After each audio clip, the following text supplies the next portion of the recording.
Mən belə bir şey danışım da sizə. Mən məsəl üçün qızımı dünyaya gətirəndə, həqiqətən narkotik təsir altında dünyaya gətirmişəm də. Hər bir uşaq dünyaya gələndə özünüz bilirsiniz ki, dövlət pul ayırır da, 500 manata qədər hər bir anaya pul verir.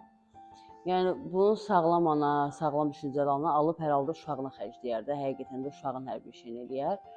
Amma mən o qədər xəstə baş idim ki, o qədər özümdə deyildim ki, narkotik təsir altındaydım ki, dövlət mənə 500 manat pul verdi uşağım üçün. Mən oradan demək olar ki, onu 100 manatı uşağıma xərcləmədim. Demək olar ki, heç 100 manatını xərcləmədim. Qalan hamısını narkotikə, özüm üçün narkotik getdim, götürdüm, istifadə elədim. Körpə uşaqdır. Təsəvvür edin, onun pulu ilə getmişəm, narkotik götürmüşəm. İstifadə edirəm, heç uşağıma baxa bilmirəm də. Körpə uşaq da məndən sevgi istəyir, qayğı istəyir. Narkotik təsir altında necə ola bilər? Yəni heç cürə də özümdə deyildim də, baxa bilmirdim. Plus ki, bugünkü gün fikirləşirəm ki, gör mən hansı səhv eləmişəm.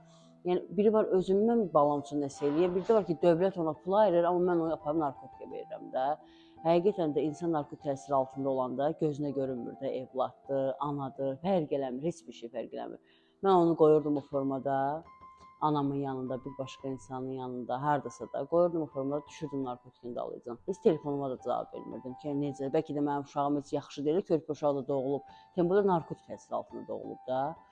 Yəni belə bir şey sizə danışmaq istəyirəm ki, görün də, yəni həqiqətən narkotik insanı elə bir yerə gətirib çıxardır ki, insan özündən asılı olmayaraq elə bir səhvlər edir ki, heç düşünmək istəmir də. Sonra bugünkü mənə çox ağır gəlir onun düşüncəsi.